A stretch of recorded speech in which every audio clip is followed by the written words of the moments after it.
इस कहानी को सुनने के बाद आप डरना छोड़ दोगे। एक समय गौतम बुद्ध अपने शिष्यों के साथ भ्रमण कर रहे थे। भ्रमण करते समय सभी एक स्थान पर विश्राम के लिए बैठ गए। समय बिताने के लिए भगवान बुद्ध ने अपने शिष्यों को एक कथा सुनाई। किसी नगर में एक व्यक्ति रहता था। उसने प्रदेश के साथ व्यापार किया, मेहनत फली, कमाई हुई और उसकी गिनती सेठों में होने लगी। महल जैसी हवेली बन गई। वैभव और बड़े परिवार के बीच उसका जीवन बड़े आनंद से बीतने लगा।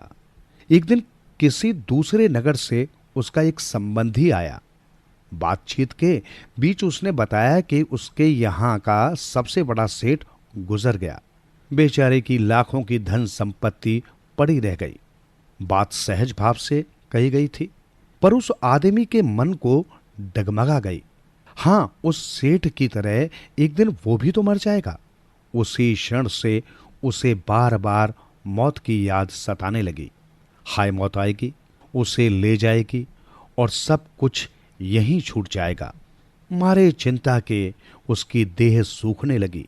देखने वाले देखते कि उसे किस चीज की कमी है। उस पर उसके भीतर का दुख ऐसा था कि किसी से कहा भी नहीं जा सकता था। धीरे धीरे वो बिस्तर पर पड़ गया। बहुत इलाज कराया गया, लेकिन उसका रोग कम होने की बजाय बढ़ता ही गया। एक दिन एक साधु उसके घर पर आया। उस आदमी ने बेबसी से उसके पैर पकड़ लिए और रो रो कर अपनी व्यथा उसे बता दी। सुनकर साधु हंस पड़ा और बोला, तुम्हारे रोग का इलाज तो बहुत ही सरल है। उस आदमी के खोए प्राण मानो लौट आए। अधीर होकर उसने पूछा, स्वामी जी, वो इलाज क्या है? साधु ने कहा, देखो, मौत का विचार जब मन में आए, जोर से कहो, जब तक मौत नहीं आएगी मैं जीऊंगा। इस नुस्खे को 7 दिन तक आजमाओ। मैं अगले सप्ताह आऊंगा। 7 दिन के बाद साधु महाराज आए तो देखते क्या हैं कि वो आदमी बीमारी के चंगुल से बाहर आ गया है और आनंद के गीत गा रहा है। साधु को देखकर वो दौड़ा और उनके चरणों में गिरकर बोला, महाराज, आपने मुझे बचा लिया। आपकी दवा ने मुझ पर जादू का सा असर किया है। मैंने समझ लिया कि जिस दिन मौत आएगी उस दिन मरूंगा, उससे पहले नहीं। साधु ने कहा, वत्स, मौत का डर सबसे बड़ा डर है। वो जितनों को मारता है, मौत उतनों को नहीं मारती। महात्मा बुद्ध के अनमोल वचन। वो जो 50 लोगों से प्रेम करता है, उसके 50 संकट हैं। वो जो किसी से प्रेम नहीं करता, उसके एक भी संकट नहीं है। क्रोध को पाले रखना गरम कोयले को किसी और पर फेंकने की नीयत से पकड़े रहने के समान है। इसमें आप ही जलते हैं। चाहे आप जितने पवित्र शब्द पढ़ लें या बोल लें, वो आपका क्या भला करेंगे जब तक आप उन्हें उपयोग में नहीं लाते। मैं कभी नहीं देखता कि क्या किया जा चुका है। मैं हमेशा देखता हूं कि क्या किया जाना बाकी है। बिना सेहत के जीवन नहीं है, बस पीड़ा की एक स्थिति है, मौत की छवि है। हम जो सोचते हैं वो बन जाते हैं। शक की आदत से भयावह कुछ भी नहीं है। शक लोगों को अलग करता है। एक ऐसा जहर है जो मित्रता खत्म करता है और अच्छे रिश्तों को तोड़ता है। ये कांटा है जो चोटिल करता है। एक तलवार है जो वध करती है। सत्य के मार्ग पर चलते हुए कोई 2 ही गलतियां कर सकता है, पूरा रास्ता न तय करना और उसकी शुरुआत ही न करना। किसी विवाद में हम जैसे ही क्रोधित होते हैं, हम सच का मार्ग छोड़ देते हैं और अपने लिए प्रयास करने लगते हैं। 4 आर्य सत्य हैं। पहला ये कि दुख है, दूसरा ये कि दुख का कारण है, तीसरा ये कि दुख का निदान है, चौथा ये कि वो मार्ग है जिससे दुख का निदान होता है। योग की अति अर्थात तपस्या की अति से भी बचना जरूरी है। भोग की अति से चेतना के चिथड़े होकर विवेक लुप्त और संस्कार सुप्त हो जाते हैं। परिणाम स्वरूप व्यक्ति के दिल दिमाग की दहलीज पर विनाश डेरा डाल देता है। ठीक वैसे ही तपस्या की अति से देह दुर्बल और मनोबल कमजोर हो जाता है। मैत्री के मोगरों की महक से ही संसार में सद्भाव का सौरभ फैल सकता है। बैर से बैर कभी नहीं मिटता, अबेर से मैत्री से ही बैर मिटता है। मित्रता ही सनातन नियम है। मनुष्य स्वयं ही अपना स्वामी है, भला दूसरा कोई उसका स्वामी कैसे हो सकता है। मनुष्य अपने आप ही अच्छी तरह से अपना दमन करके दुर्लभ स्वामित्व को निर्वाण को प्राप्त कर सकता है। मनुष्य स्वयं ही अपना स्वामी है, स्वयं ही वो अपनी गति है। इसलिए तुम अपने आप को संयम में रखो, जैसे घुड़सवार अपने सधे हुए घोड़े को अपने वश में रखता है। सब अस्तित्व क्षणिक मात्र होते हैं, अतः प्राणियों में तथा इंसानों में अजन्म, अचल, अपरिवर्तनशील, अमर आत्मा नहीं होती। हर अस्तित्व में कोई स्वाभाविक शक्ति होती है जो अपने जैसे ही एक अस्तित्व को जन्म देती है। इस तरह कोई भी अस्तित्व क्षणिक होने के बावजूद अपने परिणाम के रूप में बना रहता है। पूरी तरह से स्थायी और पूरी तरह से उच्छेद के बीच का ये मध्यम मार्ग है। हर अस्तित्व कारण के रूप में क्षण भर टिकने के बाद परिणाम के रूप में बना रहता है। कारण परिणाम की ये श्रृंखला अनादि है और अनंत भी है। ब्राह्मण न जटा से होता है, न गोत्र से और न जन्म से। जिसमें सत्य है, धर्म है और जो पवित्र है वही ब्राह्मण है। अरे मूर्ख, जटाओं से क्या, मृग चर्म पहनने से क्या। भीतर तो तेरा हृदय अंधकार में है, काला है, ऊपर से क्या धोता है। जो अकिंचन है, किसी तरह का परिग्रह नहीं रखता, जो त्यागी है उसी को मैं ब्राह्मण कहता हूं। कमल के पत्ते पर जिस तरह पानी अलिप्त रहता है या आरे की नोक पर सरसों का दाना, उसी तरह जो आदमी भोगों से अलिप्त रहता है उसी को मैं ब्राह्मण कहता हूं। चर या अचर किसी प्राणी को जो दंड नहीं देता, न किसी को मारता है, न किसी को मारने की प्रेरणा देता है, उसी को मैं ब्राह्मण कहता हूं। ब्राह्मण मैं उसे कहता हूं जो अपरिग्रही है, जिसने समस्त बंधन काटकर फेंक दिए हैं, जो भय से विमुक्त हो गया है और संग तथा आसक्ति से विरत है। इस कहानी को सुनने के बाद आपका आत्मविश्वास कई गुना बढ़ जाएगा। ये वो वक्त था जब स्थानीय समाज में जाति व्यवस्था अपनी जड़ें जमा चुकी थी। उसके क्रूर रूप ने लोगों के मानस को जकड़ लिया था। वे इससे अलग सोचने की स्थिति में ही नहीं थे। इस विष वृक्ष को सींचने का काम तत्कालीन धर्मगुरु खूब कर रहे थे।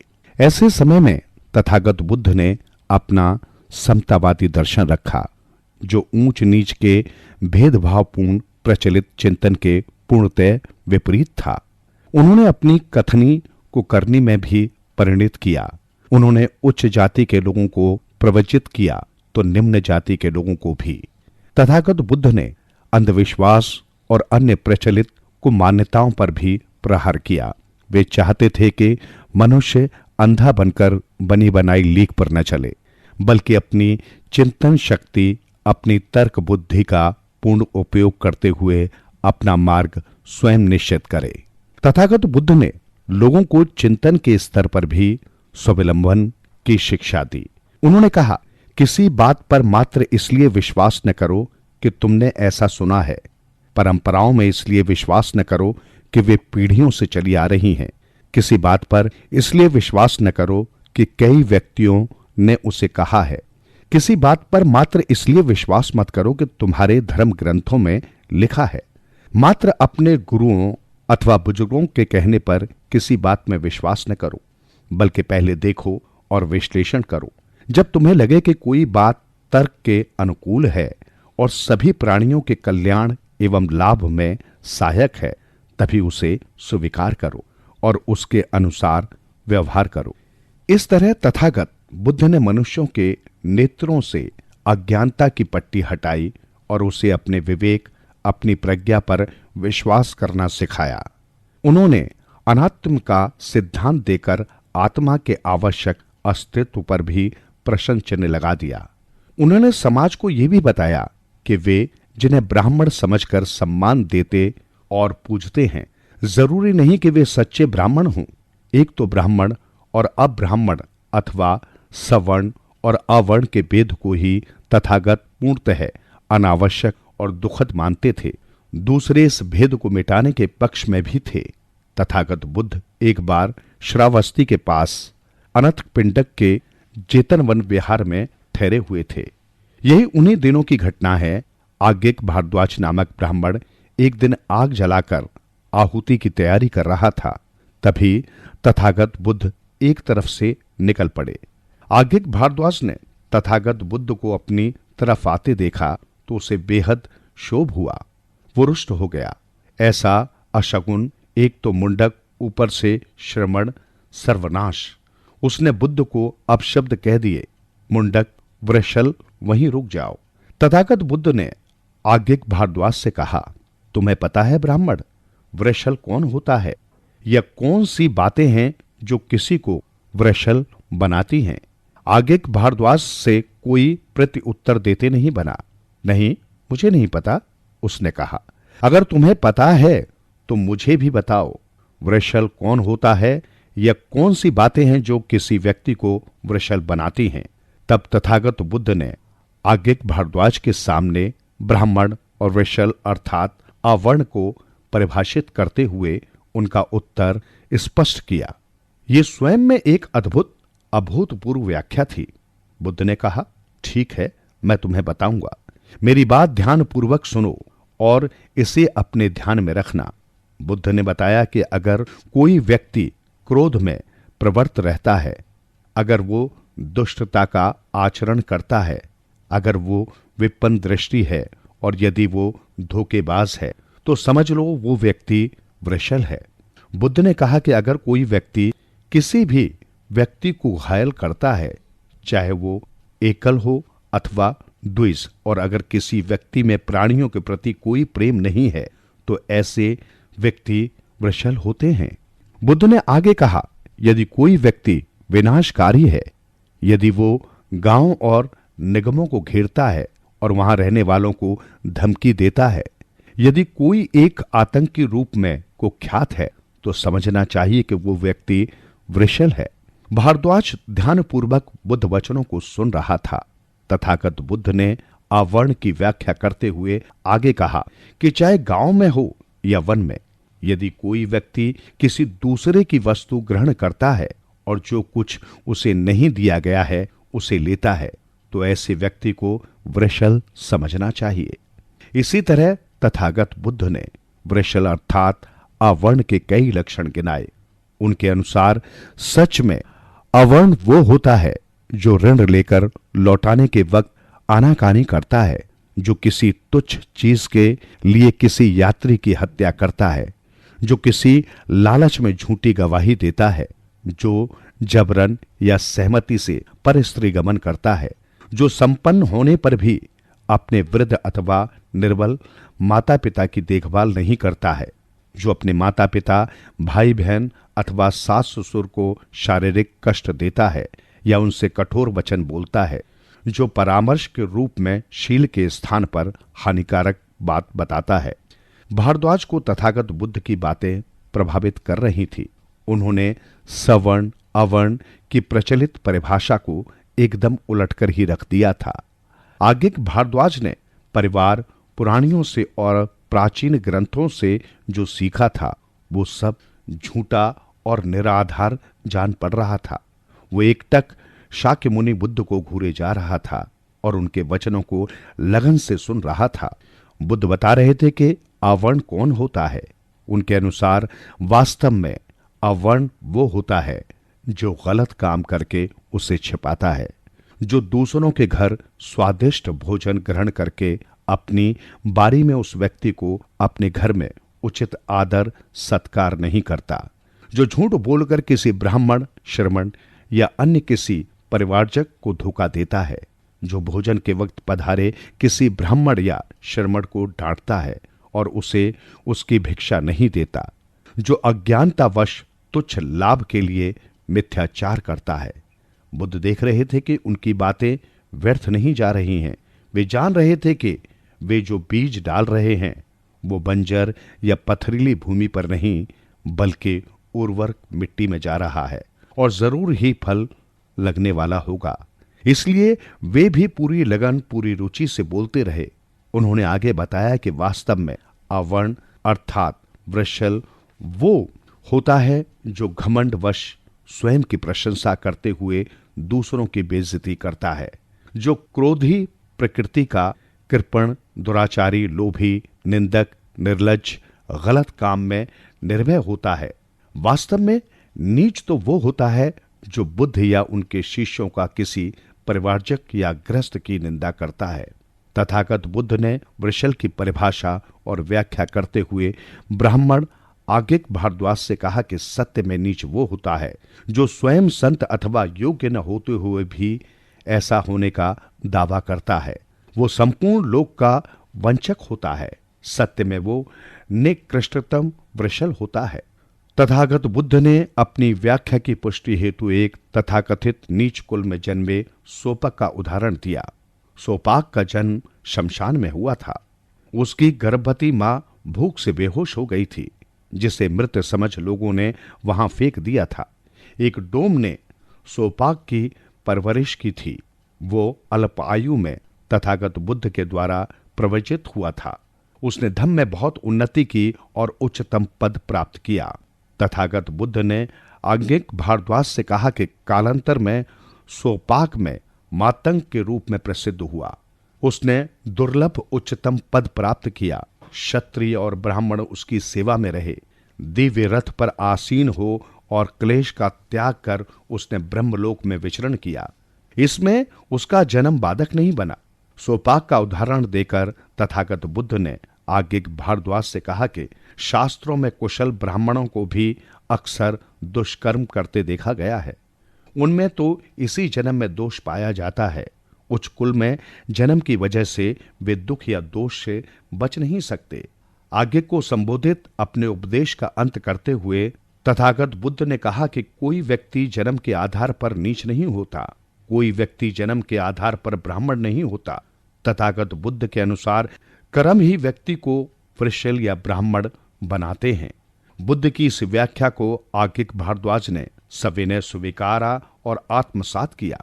बुद्ध की यह शिक्षा आने वाली पीढ़ियों के लिए भी थी।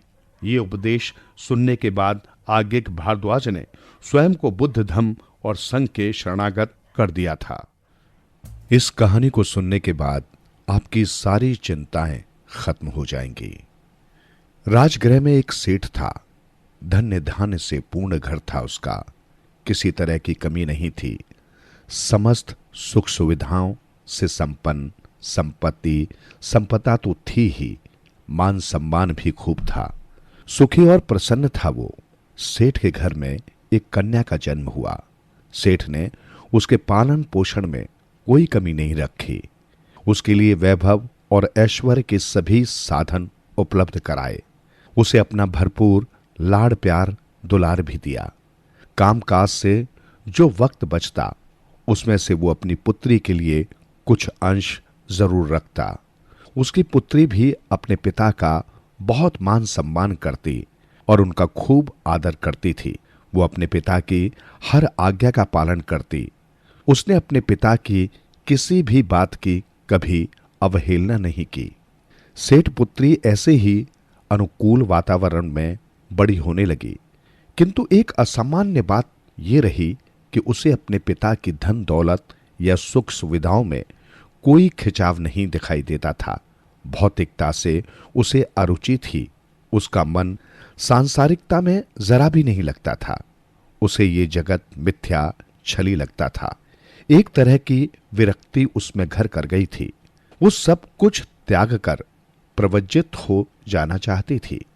पुत्री के स्वभाव को, इस प्रवृत्ति को देख जानकर सेठ को चिंतित होना स्वाभाविक था। वो उसे किसी न किसी तरह से ये समझाने का प्रयत्न करता रहता था कि जो है वो यही संसार है, यही समाज है, इसी के रीति रिवाजों के अनुसार हमें चलना है, जीना है, हम इससे अलग नहीं हो सकते। सन्यास सबके लिए नहीं है, गृहस्थ रहते हुए भी अपने इष्ट धर्म का पालन किया जा सकता है। यही जानते बूझते सेठ पुत्री युवा हो गई। सेठ की चिंता अब उसके विवाह पर टिक गई। लड़की सुंदर थी, सुशील थी, विवाह ही उसका स्वाभाविक धर्म होना चाहिए था। ऐसी लड़की विवाह न करे ये तो असामान्य अस्वाभाविक लगता था। पिता ने प्रयत्न शुरू कर दिए। सेठ अपनी पुत्री से कुछ भी नहीं छिपा रहा था, उसकी जरूरत भी नहीं थी, बल्कि वो तो अपनी पुत्री को जब तब समझाता ही रहता था। वो उससे कहता था कि विवाह तो जीवन का एक निश्चित चरण है, सभी को उचित वक्त आने पर विवाह के बंधन में बंधना होता है। इसका अपवाद हो भी सकता है, परंतु कन्या जीवन में ये अपवाद अमंगलकारी होगा। कन्याओं को तो अपनी उम्र अपने पति के संरक्षण और सानिध्य में ही बितानी चाहिए। पुत्री के अपने तर्क थे। अपने पिता का अनादर न करते हुए वो उन्हें आश्वस्त करने का प्रयत्न करती कि उनकी पुत्री कोई सामान्य कन्या नहीं थी। उसका जीवन गृहस्थी में खटने के लिए नहीं था, गृहस्थी की चक्की में पिसने के लिए नहीं था। उसके जीवन का उद्देश्य कुछ और ही था। उसने अपनी आंखें तो सर्वश्रेष्ठ पर जमाई हुई थी। इसी तर्क वितर्क में वक्त निकलता गया।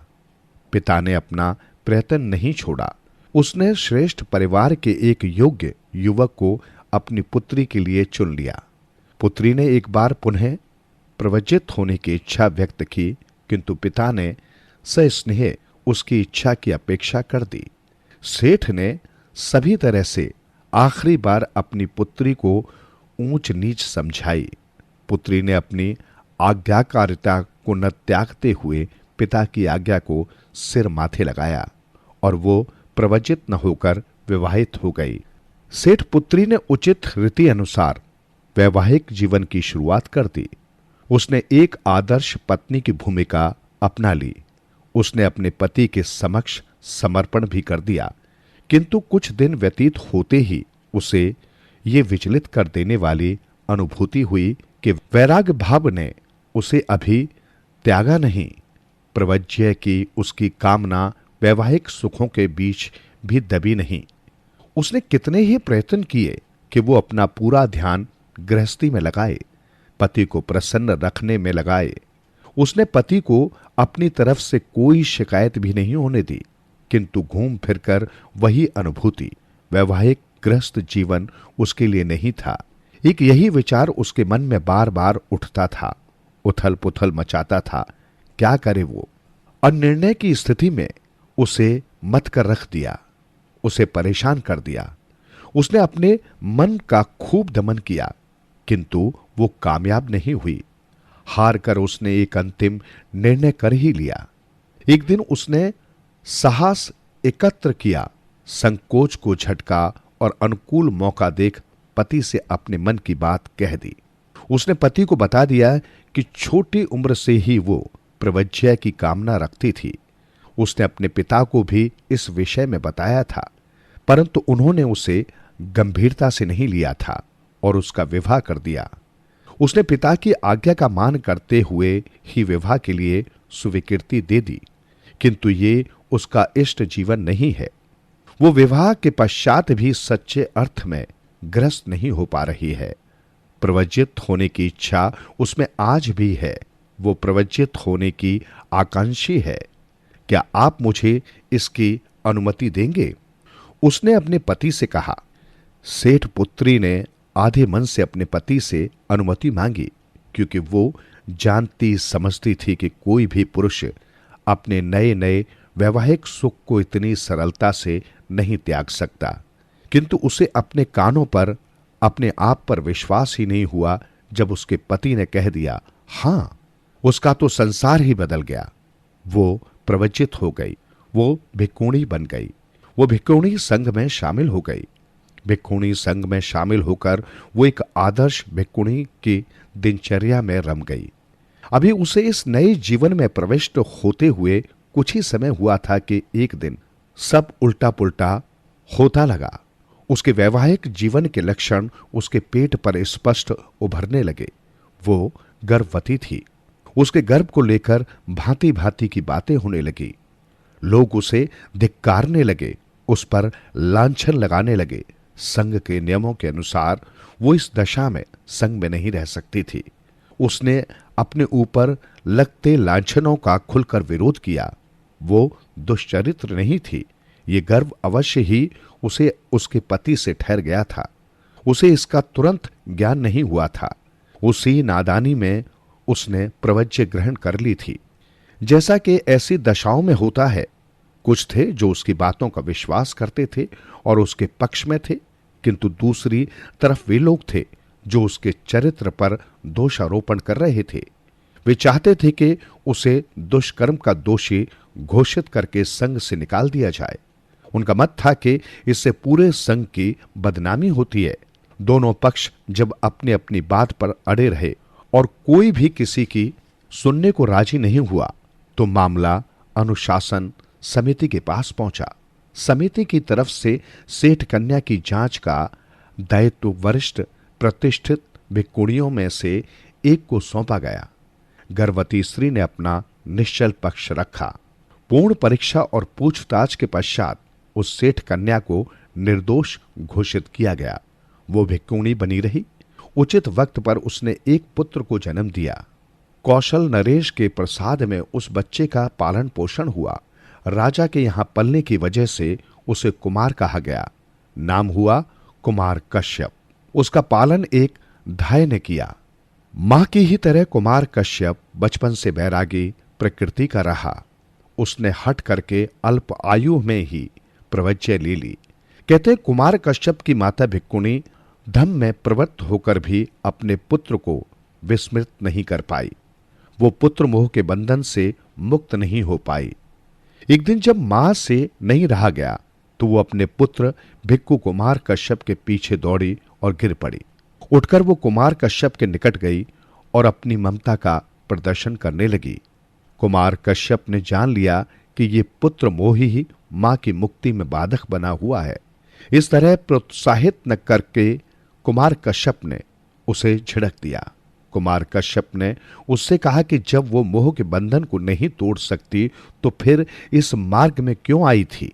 कुमार कश्यप की मां को तभी सर्वोच्च पद, सर्वोत्तम ज्ञान की प्राप्ति हो गई। कालांतर में कुमार कश्यप भी उच्च आध्यात्मिक पद पर आरूढ़ हुए। इस कहानी को सुनने के बाद आपके जीवन में नया परिवर्तन आ जाएगा। आइए सुनते हैं ये कहानी। राजगृह में एक धनी व्यक्ति रहता था। वो और उसकी पत्नी दोनों ही धर्मचारी और सदाचारी थे।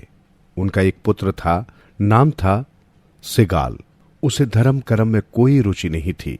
वो आध्यात्मिक बातों को बिल्कुल भी गंभीरता से नहीं लेता था। वो सतही जीवन में ही मस्त रहता था। जो जैसा है ठीक है, यही दर्शन था उसका। क्यों व्यर्थ के पचड़ों में पड़ा जाए। जो साक्षात दिखता है वही सत्य है। अंदर की बातें ज्ञानी जाने, ये उन्हीं का काम है। इन्हीं विचारों के अनुसार वो आराम से जीवन यापन कर रहा था। जब सिगाल के पिता का अंत समय निकट आया, तो उन्होंने सिगाल को अपने पास बुलाया। पिता ने सिगाल को सारी ऊंच नीच समझाई। फिर उन्होंने कहा, मेरी एक इच्छा है, ध्यान दो तो कहूं। सिगाल अपने पिता को प्रेम करता था। उसने सोचा, पिता की अंतिम इच्छा है, मुझे उसका सम्मान करना चाहिए। कहिए पिताजी, मैं पूरा ध्यान दूंगा। उसने कहा, मेरे पश्चात प्रतिदिन नियम से दिशाओं को प्रणाम करना। इस तरह सिगाल ने दिशाओं को प्रणाम करने का नियम बना लिया। वो सुबह सवेरे उठ जाता और शुद्ध होकर स्नान करके सभी दिशाओं को प्रणाम करता। एक सुबह जब वो इस प्रकार भीगे वस्त्र, भीगे केश लिए दिशाओं को प्रणाम कर रहा था, तो तथागत बुद्ध का वहां आगमन हुआ। वे उन दिनों वहीं कालंदिक निवास में रह रहे थे। तथागत ने सिगाल को इस प्रकार दिशाओं को प्रणाम करते देखा, तो उससे पूछ लिया, वत्स, तुम ये क्या कर रहे हो? मैं दिशाओं को प्रणाम कर रहा हूं भगवान। सिगाल ने स्पष्ट उत्तर दिया। कौन सी दिशाओं को? वही पूर्व, पश्चिम, उत्तर, दक्षिण, ऊपर और नीचे। मैं इन सभी 6 दिशाओं को प्रणाम कर रहा हूं। मैं नियम से दिशाओं को प्रणाम करता हूं। अच्छी बात है, किंतु तुम दिशाओं को प्रणाम क्यों करते हो वत्स? क्योंकि ये मेरे पिताजी की अंतिम इच्छा है। उन्होंने कहा था कि मैं सभी दिशाओं को प्रणाम करता रहूं। ठीक है, किंतु क्या तुम्हें दिशाओं का सही अर्थ पता है? दिशाओं का क्या अर्थ होगा भगवान? दिशाएं तो बस दिशाएं होती हैं, पूर्व, पश्चिम, उत्तर, दक्षिण, ऊपर, नीचे, और क्या? जानना चाहोगे कि वास्तव में ये दिशाएं क्या हैं? इनका अर्थ क्या है? इनकी सार्थकता क्या है? अवश्य भंते, तो सुनो वत्स। मैं तुम्हें इन दिशाओं का वास्तविक अर्थ बताता हूं और यह भी बताता हूं कि इन्हें प्रणाम करने का सही तरीका क्या है। फिर तथागत बुद्ध ने दिशाओं की सम्यक व्याख्या की, उनका विश्लेषण किया। तथागत ने सिगाल को बताया कि पूर्व दिशा वास्तव में माता पिता को मनाना चाहिए। माता पिता 5 तरह से पुत्र पर अनुकंपा करते हैं। वे उसे पाप से बचाते हैं, उसे पुण्य कर्म में प्रतिष्ठित करते हैं, उसे विद्या दान करते हैं, वे योग्य कन्या से उसका विवाह करते हैं और समय से उसे उसकी विरासत सौंप देते हैं। उपयुक्त 5 बातों को ध्यान में रखकर पुत्र को माता पिता की सेवा करनी चाहिए। उसे इस प्रकार सोचना चाहिए, माता पिता ने मेरा भरण पोषण किया है, इसलिए मुझे उनका भरण पोषण करना चाहिए। उन्होंने मेरा कार्य किया है तो मुझे भी उनका कार्य करना चाहिए। जैसे उन्होंने कुल वंश को बनाए रखा, मुझे भी बनाए रखना चाहिए। जैसे उन्होंने मुझे दया भाग दिया, मुझे भी देना चाहिए। मुझे मृत माता पिता के प्रति सदैव श्रद्धा भाव रखना चाहिए। पश्चिम दिशा के विषय में तथागत ने सिगाल को यह समझाया कि पश्चिम दिशा वास्तव में पत्नी होती है। पत्नी अपने पति पर 5 तरह से अनुकंपा करती है। वो सारे कार्य भली भांति निपटाती है, वो सेवकों को वश में रखती है, वो स्वयं व्यभिचारिणी नहीं होती है, वो पति द्वारा अर्जित धन की रक्षा करती है, वो समस्त कार्यों में आलस रहित और दक्ष होती है। उपयुक्त 5 बातों को ध्यान में रखकर पति को पत्नी पश्चिम दिशा की सेवा 5 प्रकार से करनी चाहिए। उसे पत्नी का सम्मान करना चाहिए, उसे पत्नी का अपमान नहीं करना चाहिए, उसे पराई स्त्री के साथ व्यभिचार नहीं करना चाहिए, उसे अपनी पत्नी को ऐश्वर्य प्रदान कराना चाहिए, उसे अपनी पत्नी को गहने देने चाहिए। उत्तर दिशा की व्याख्या करते हुए तथागत ने बताया कि ये दिशा मित्र मंत्री की है। मित्र मंत्री 5 तरह से कुल पुत्र पर अनुकंपा करते हैं। वे आलस से उसे बचाते हैं, आलस करने वाले को बचाते हैं, उसके भयभीत होने की स्थिति में वे उसे शरण देते हैं। वे उसे आपदा में अकेला नहीं छोड़ते, अन्य लोग भी उसका सत्कार करते हैं। उपयुक्त 5 बातों को ध्यान में रखकर कुलपुत्र को मित्र मंत्री रूपी उत्तर दिशा की 5 प्रकार से सेवा करनी चाहिए। उन्हें दान देना चाहिए, उनसे प्रिय वचन बोलने चाहिए, उनका काम कर देना चाहिए, उनके प्रति समानता दिखानी चाहिए, उनमें विश्वास व्यक्त करना चाहिए। इसी प्रकार दक्षिण के विषय में तथागत ने स्पष्ट किया कि ये आचार्य की दिशा है। आचार्य अथवा गुरु 5 तरह से अपने शिष्य पर अनुकंपा करते हैं। वे शिष्य को सुविनय का गुण देते हैं, वे शिष्य को बहुत अच्छी तरह से उत्तम शिक्षा देते हैं। वे शिष्य को ये सोचकर शिल्प की शिक्षा देते हैं कि इससे विद्याएं पूर्ण रहेंगी। आचार्य ही मित्र मंत्रियों का अच्छा बोध कराते हैं। आचार्य दिशा की सुरक्षा करते हैं। उपयुक्त 5 बातों को ध्यान में रखकर शिष्य का आचार रूपी दक्षिण दिशा की 5 प्रकार से सेवा करनी चाहिए। उसे उत्थान करना चाहिए, उसे आचार्य का सम्मान और उसकी सेवा करनी चाहिए। शिष्य को आचार्य अथवा गुरु से उत्तम उपदेश सुनने चाहिए, उसे सत्संग करना चाहिए, उसे सत्कार के साथ आचार्य से विद्या ग्रहण करनी चाहिए। तथागत ने ऊपर की दिशा की व्याख्या करते हुए बताया कि ये श्रमण ब्राह्मण की दिशा है। श्रमण ब्राह्मण 6 तरह से कुलपुत्र पर अनुकंपा करते हैं।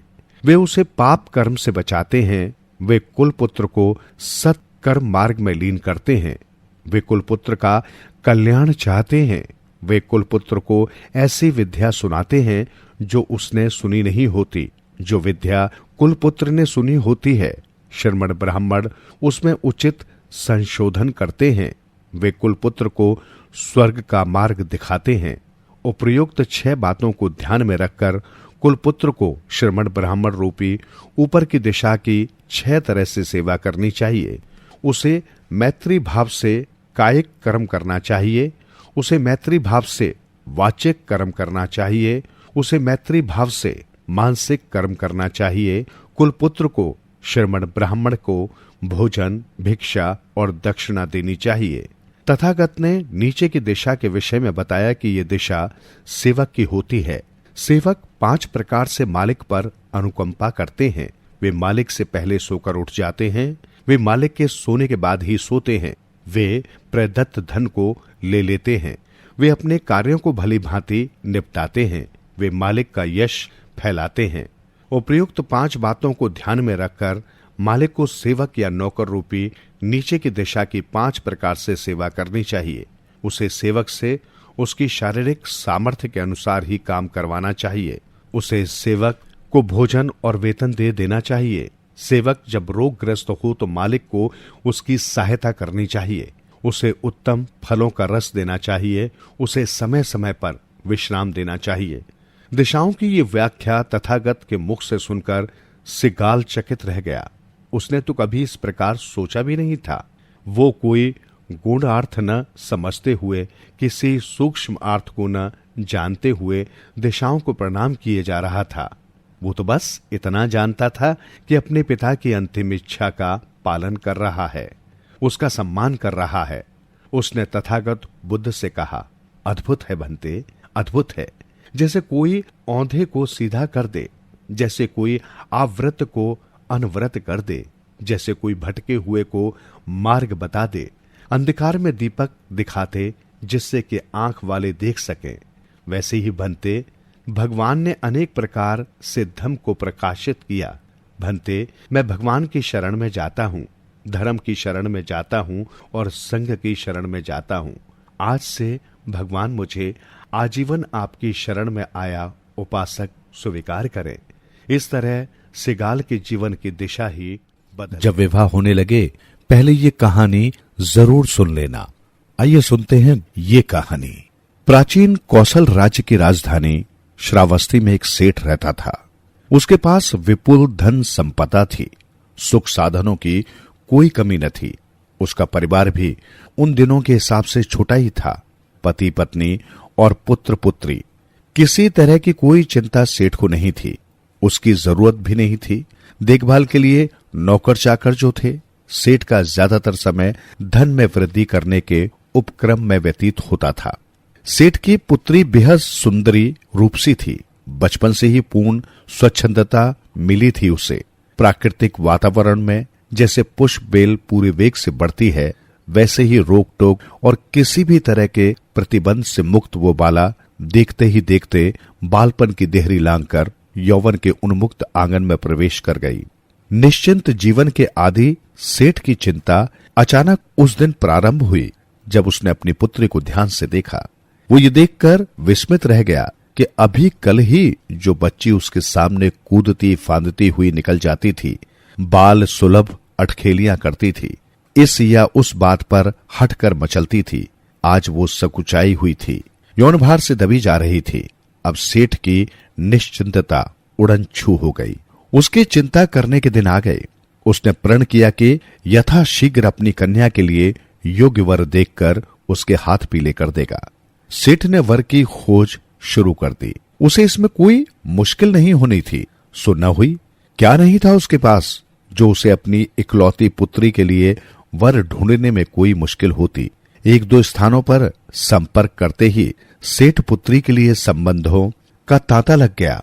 अंतिम निर्णय करने से पहले वो अपनी पुत्री से बात कर लेना चाहता था। उसने पुत्री तक ये बात पहुंचा दी, किंतु पुत्री ने इतनी जल्दी कहकर बात को टाल दिया। सेठ को पुत्री के इनकार से कुछ भी असहज कुछ भी अस्वाभाविक नहीं लगा। कौन कन्या अपने विवाह के लिए अधीरता उतावली दिख सकती है? ये तो निर्लज्जता का ही प्रदर्शन न होता। सेठ को प्रसन्नता हुई, गर्व हुआ उसे कि उसकी पुत्री में शील और लज्जा है, परंतु वो कोई जोखिम भी नहीं रखना चाहता था। लोकाचार को ध्यान में रखते हुए एक पिता के रूप में वो इसे अपना कर्तव्य समझता था कि पुत्री को उचित उम्र में उसके पति के घर भेज दे। कन्या तो पराया धन होती है। यही विचार कर सेठ ने अपने प्रयत्नों में ढील नहीं आने दी। उधर सेठ पुत्री अपनी जीवन गाथा स्वयं और अपने ही ढंग से लिखने की चेष्टा में थी। बचपन से उसे स्वच्छंदता जो उन्मुक्तता मिली थी, उसने उसे स्वेच्छाचारी बना दिया था। अपने सारे निर्णय स्वयं करने की जो आजादी उसे प्राप्त थी, उसने उसे सामान्य रीति बना लिया था। अब वो अपनी भी बात को दूसरे के आदेश या निर्देश पर चलना उसके लिए कठिन ही नहीं बल्कि असंभव हो गया था। दूसरों में उसके अपने माता पिता और सगे संबंधी भी आते थे। सेठ ने जो नौकर चाकर अपने परिवार की सेवा के लिए, उनके आराम के लिए रखे थे, उनमें पुरुष सेवक भी थे। सेठ पुत्री की सेवा में एक पुरुष सेवक ही नियुक्त था। यह इसे इस तरह समझे कि उसने अपने लिए एक युवा नौकर को चुना था, जो शारीरिक श्रम करने की वजह से असाधारण, हष्ट-पुष्ट, मजबूत और बलवान तो था ही, देखने में भी बहुत अच्छा था। लगातार संपर्क में रहने और किसी भी तरह का कोई नियंत्रण या प्रतिबंध न होने के कारण वही हुआ जो ऐसी दशाओं में होता है। गठीली पुरुष देह का स्पर्श मिला तो सेठ पुत्री फिर स्वयं को संभाल नहीं पाई। उसने अपने आप को संभालने का प्रयत्न ही नहीं किया, उसकी जरूरत ही नहीं समझी। सब कुछ तो उसके अनुकूल था। पिता को धन अर्जन से फुर्सत नहीं थी। कई कई दिन उनके दर्शन ही नहीं होते थे। घर भी बहुत बड़ा था, उसमें एकांत स्थान और मौकों की भी कोई कमी नहीं थी। अंततः सेठ पुत्री अपने समवयस्क नौजवान नौकर के वासना जाल में फंस गई। उसने इसे प्रेम का प्रसाद मानकर श्रद्धा पूर्वक स्वीकार किया। उसे प्रेम की परंपरा का ज्ञान था, जिसकी व्याख्या उसने अपने तरीके से कर रखी थी। वो मानती थी कि सच्चा प्रेम इसी प्रकार होता है। वो कोई ऊंच नीच नहीं देखता, वो साइस नहीं होता। जिसे हृदय भेंट कर दिया सो कर दिया। अब चाहे कोई कुछ भी कहता रहे, कोई कुछ भी करता रहे, वैसे भी स्थितियां उसके अनुकूल थी। तभी तो अपने संबंध को गोपनीय बनाए रखने में वो पूर्ण कामयाब हुई थी। किसी को जरा भी खबर नहीं हुई। जब बांध टूट जाता है तो जलधारा के वेग को रोकना संभव नहीं होता है, और यहां तो कोई बांध ही नहीं था। सब कुछ बिना बंधन के था। जब पिता ने विवाह की बात उस तक पहुंचाई तो उसने कन्या सुलभ लाजशील की आड़ लेकर बात को टाल दिया था।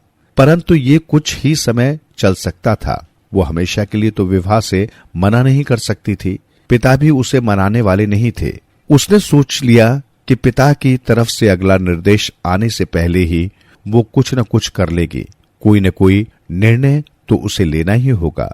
और सेठ पुत्री ने शीघ्रता में बिना आगा पीछा सोचे वो निर्णय कर लिया, जो तत्काल तो उसके लिए सुखद था, परंतु जिसने उसकी जीवन धारा ही मोड़ दी। सेठ पुत्री ने अपने नौकर प्रेमी को अपने पिता के संदेश के बारे में बताया। उसने अपने प्रेमी को मजबूर किया कि वो इस विषय में तत्काल विचार विमर्श करे और शीघ्र कोई निर्णायक कदम उठाए। प्रेमी क्योंकि प्रेमी होने से पहले एक नौकर ही था, इसलिए वो अचकचा गया। मालिक के खिलाफ जाने और उन्हें अप्रसन्न करने का उसमें साहस नहीं था। वो भयभीत हो गया। पहल सेठ पुत्री ने ही की। उसने प्रेमी से इस बारे में सोचने के लिए कहा। प्रेमी का ये विचार था कि वो इस विषय को लेकर सेठ का सामना कर ही नहीं सकता था। ये उसके लिए असंभव था। फिर सेठ एक नौकर को अपना दामाद कैसे मान सकता था?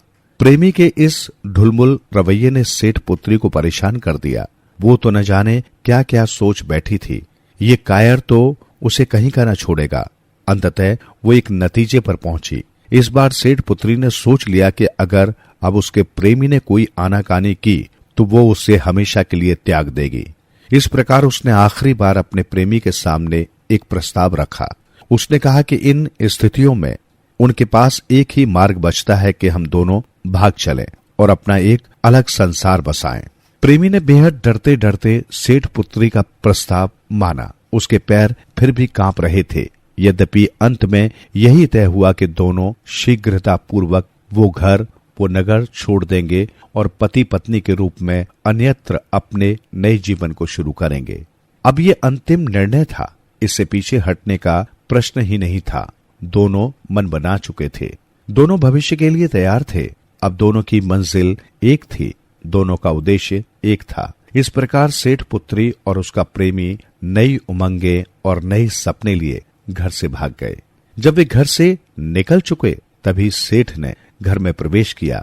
आज वो प्रण करके आया था कि अब वो अपनी पुत्री के हठ को नहीं मानेगा, उसे समझाएगा। विवाह तो होना ही है, न टलने वाला है, अनिवार्य है।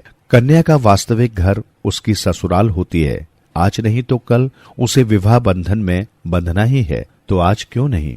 ये सब सोचते हुए सेठ घर पहुंचा तो वहां एक अलग दृश्य उसके इंतजार में था।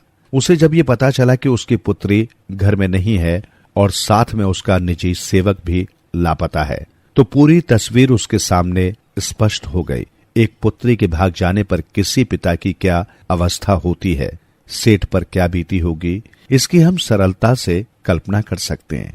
उधर सेठ पुत्री अपने दुस्साहसिक उत्साह की ऊर्जा से पूर्ण तेज तेज डग भरती आगे बढ़ी जा रही थी। उसकी उमंग उसके प्रेमी को भी साथ साथ खींच रही थी। उन्होंने घर से दूर एक अनजान बस्ती में अपना ठिकाना बनाया। वहां वे विधिवत एक दूसरे के हो गए।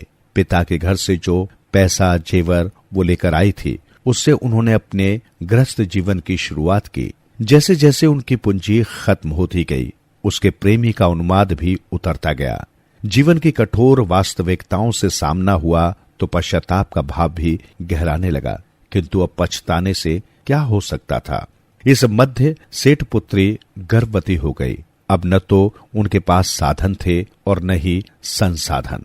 वो ये सोच सोचकर घबरा उठी, आशंकित होने लगी कि कैसे होगा। अंततः उसने अपने पति को सुझाव दिया कि उन्हें अपने मायके लौट चलना चाहिए। वैसे भी प्रथम प्रसूति स्त्री के मायके में होने का रिवाज है। उनके पास कुछ भी तो नहीं था, परंतु पति ने उसकी बात पर ध्यान नहीं दिया। सच पूछा जाए तो वो आज भी डरता था। उसमें साहस नहीं था सेठ के सामने जाने का। था तो वो नौकर ही ना, वो दामाद कैसे बन सकता था। सेठ से आंख मिलाने का साहस नहीं था उसमें। फिर हृदय के किसी कोने में ये भाव भी था कि उसने अपने मालिक से धोखा किया है। सेठ पुत्री ने अपना प्रयत्न नहीं छोड़ा। तर्क कुतर्क का आश्रय लेकर उसने अपने पति को लाख समझाया कि उसके मायके लौट जाने में ही उसका कल्याण है। कुछ नहीं तो प्रसव के पश्चात अपने इस नए संसार में पुनः आ सकते हैं। किंतु वो अपने पति को भरोसा नहीं दिला पाई, राजी नहीं कर पाई, समझा नहीं पाई। इधर उसके पेट का आकार स्वाभाविक तौर पर बढ़ता जा रहा था और उसके साथ उसकी चिंताएं भी बढ़ती जा रही थी। जब प्रसव काल पूर्ण तथा पास आ गया और पति किसी प्रकार भी उसे ले जाने या भेजने को तैयार नहीं हुआ, तो उसने एक पक्का निर्णय लिया। जब पति घर से बाहर गया हुआ था तो वो अकेली ही श्रावस्ती जाने के लिए निकल पड़ी। पति ने लौटने पर जब उसे वहां नहीं देखा तो उसे ये समझने में पल भर न लगा कि उसकी पत्नी अपने मायके के लिए चली गई है। वो तुरंत श्रावस्ती जाने वाले मार्ग पर चल पड़ा। जैसा कि उसे उम्मीद थी, उसकी पत्नी उसे बीच राह में मिल गई। वो रास्ता जंगल से होकर जाता था। उसने अपनी पत्नी को खूब समझाया, ऊंच नीच बताई। बहुत देर तक दोनों में नोक झोंक होती रही। कोई भी अपनी बात से डिगने को तैयार नहीं था। तभी सेठ पुत्री को असहाय प्रसव वेदना होने लगी। वे जंगल में वृक्षों की आड़ में हो गए। वहीं उसने एक पुत्र को जन्म दिया। उल्हाने समाप्त हुए। अब विवाद की कोई गुंजाइश नहीं थी, उसकी कोई वजह नहीं थी। वे दोनों अपने घर लौट आए। अब उनका ज्यादा ध्यान अपने पुत्र की परवरिश पर ही रहने लगा। गृहस्थी की गाड़ी खींचने में उन्हें और भी दुश्वारी होने लगी। आकर्षण खत्म होने लगा, धैर्य छूटने लगा। ऐसा करते करते 2 वर्ष और बीत गए। इस बीच सेठ पुत्री फिर से गर्भवती हो गई। इस बार भी उसने पति को समझाने बुझाने की, मनाने की खूब कोशिश की। इस बार भी पति ने कुछ न कुछ बहाने बनाकर उसे टरका दिया। वही पूर्व अनुभव दोहराया गया। पति ने उसकी बात न मानी। प्रसव का दिन पास आ गया। एक बार फिर पति की गैरहाजिरी में वो अपने मायके जाने के लिए घर से निकल पड़ी। फर्क था तो बस ये कि इस बार वो अकेली नहीं थी, उसके साथ उसका लगभग 2 वर्षीय पुत्र भी था। इस दफा भी उसे घर में न पाकर उसके पति ने समझ लिया कि वो कहाँ गई होगी। पूर्व की तरह वो वापस लौट पड़ा और श्रावस्ती जाने वाले मार्ग पर चल दिया। इस बार भी उसने पत्नी को जंगल में जा पकड़ा। इस बार भी उसने उसे मनाया और इस बार भी नहीं मानी। गर्भ पूर्ण था। सेठ पुत्री को प्रसव पीड़ा होने लगी। उसकी पीड़ा देख पति से न रहा गया। मौसम भी भयानक हो चला था। तूफान और झमाझम वर्षा ने तन मन को झकझोर कर रख दिया। उसने अपनी पत्नी को सांत्वना दी और कहा कि वो उसके लिए एक घर बना देगा। वो उस उद्देश्य से कुछ टहनियां काटने के उद्देश्य से जंगल के और भी भीतर चला गया। सेठ पुत्री ने अपने पति का बहुत इंतजार किया। बहुत देर इंतजार करने के बाद भी जब वो नहीं लौटा तो वो निराश हो गई और भयक्रांता भी। सुनसान जगह, भयानक मौसम, अकेली वो क्या करेगी। इसी अवस्था में उसकी वेदना और भी असहनीय हो गई। उसने वहीं उसी दशा, उसी मौसम में अपने दूसरे पुत्र को जन्म दिया। जैसे तैसे गर्भनाल को काट कर वो अपने पति की खोज में चल दी। दोनों बच्चों को उसने जैसे तैसे संभाला। भयानक वर्षा और कड़कड़ाती बिजली के अत्याचार को झेलती वो जंगल में उस स्थान पर आई जहां एक वृक्षपात उसके इंतजार में था। उसने जो दृश्य देखा वो दर्दनाक था। बिजली की चमक में उसने देखा कि उसका पति भूमि पर झाड़ियों के बीच बेहोश पड़ा था। उसने झुककर ध्यान से देखा। उसके शरीर पर सर्पदंश के चिन्ह थे। वो इस संसार से प्रस्थान कर चुका था। ये नितांत अप्रत्याशित था। इससे ज्यादा उसके साथ और क्या हो सकता था। उसने अपने बच्चों की तरफ देखा तो उसमें साहस का संचार हुआ। अब इनके लिए ही तो जीना होगा। उसने अपने मन को दृढ़ किया और कठोर कदमों से श्रावस्ती यानी अपने मायके की ओर चल पड़ी। दोनों बच्चों को उसने अपने वस्त्रों की आड़ में कर लिया। न उसने झंझावत की परवाह की और न ही गरजती बिजली और तड़ातड़ गिरती बारिश की। शारीरिक कमजोरी की ओर से आंखें मूंद मात्र मनोबल के सहारे ही उसने आगे की यात्रा का प्रण किया। कुछ दूर चलने पर आगे उचिरावती नदी आई। इसे पार करके ही वो श्रावस्ती पहुंच सकती थी। ये कोई सरल काम नहीं था। भीषण वर्षा की वजह से नदी उफान रही थी। उसकी धारा भी बहुत तेज थी। दो बच्चों को लेकर पार जाना मुश्किल ही था। उसने तय किया वो दोनों बच्चों को एक साथ न ले जाकर एक एक करके उसे पार ले जाएगी। ये सोच उसने बड़े लड़के को इसी तट पर बैठाकर छोड़ा और छोटे बेटे को लेकर नदी में उतर गई। भयंकर लहरों से जूझती वो जैसे तैसे करके उस तरफ पहुंच गई। उसने छोटे लड़के को उस पार लेटा दिया और फिर बड़े बेटे को लेने वापस उफनती धारा में उतर गई। अभी वो मध्य धारा में पहुंची ही थी कि उसने देखा एक बाज छोटे बेटे को, उस नन्हे शिशु को मांस का लोथड़ा समझकर उठा ले जाने के लिए उस पर झपट रहा था। वो दंग रह गई। बाज को भगाने के लिए उसने मुंह से आवाज निकाली, ताली बजाई, किंतु बेकार। बाज उसके नवजात शिशु को लेकर उड़ गया। उधर बड़े बेटे ने मां को ताली बजाते हुए और इशारा करते देखा तो उसने समझा वो उसे बुला रही है। वो मां की तरफ बढ़ा और तेज धारा उसे बहाकर ले गई। काल के एक ही कर प्रहार ने सेठ पुत्री से उसका पति और उसके दोनों पुत्र छीन लिए। अब अपना कहने को मायके में उसके पिता, मां और भाई के अतिरिक्त और कौन था। अब तो उसे वहां जाना ही पड़ेगा। वहीं उसे कुछ शरण मिल सकती थी। वो उचिरावती नदी को पार कर श्रावस्ती की दिशा में बढ़ गई। बहुत असामान्य जीवट दिखाया उसने। इतनी घोर त्रासदी में भी उसने हिम्मत से काम लिया। नदी के श्रावस्ती की ओर वाले तट पर आकर उसने एक दीर्घ सांस ली और जैसे अतीत को वहीं झटक दिया। अब वो एक नई उम्मीद का दामन थाम अपने पिता के विशाल भवन की तरफ सधे कदमों से बढ़ चली। अभी वो नगर में प्रवेश कर भी न पाई थी कि उसे वो सूचना मिली जिसने उसके पांव के नीचे से धरती ही खिसका दी। जिस तूफान और वर्षा ने उस पर इतना आघात किया था, इतना कहर ढाया था, उसी ने उसका रहा सहारा खत्म कर दिया था। किसी व्यक्ति ने उसे बताया कि इस बारिश में उसके पिता का भवन ढह गया और उसके समेत उसके परिवार के सभी लोग भी मारे गए।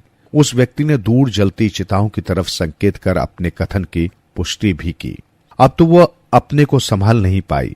मन स्थिति हो गई, कुंठित हो गई। उसका मानसिक संतुलन बिगड़ गया। सहमित रहने का उसका कोई प्रयत्न सफल नहीं हुआ। वो पागलपन की दशा में पहुंच गई। पागलों जैसी हरकतें करने लगी, जैसा कि इन दशाओं में होता है। उसके आसपास उचित अनुचित सभी तरह के लोग जमा हो गए। बच्चे, जवान, बूढ़े, क्या स्त्री क्या पुरुष, सभी उसके इर्द गिर्द मंडराने लगे। कोई कोई उससे सहानुभूति भी जताता, किंतु अधिकांश उसका मजाक करते, उसे छेड़ते, उसके साथ खींचतान करते। वो नादान इसी दशा में दौड़ी फिरती। उसे अपनी कोई सुध नहीं रह गई थी। उसके वस्त्र भी अस्त व्यस्त हो गए थे। एक तरह से वो नग्न ही थी। इसी दशा में वहां जा पहुंची जहां तथागत भगवान बुद्ध उपदेश दे रहे थे। उपस्थित व्यक्तियों ने उसे रोकना भी चाहा, किंतु तथागत का इशारा देख उन्होंने ऐसा नहीं किया। वहां उपस्थित एक भिक्खु ने उसकी नग्नता को ढकने के लिए उस पर वस्त्र डाल दिया। इस तरह वो पटाचार के नाम से प्रसिद्ध हो गई। पटाचार्य भाग्य की सताई हुई थी। अब उसके सभी सांसारिक मोह समाप्त हो चुके थे।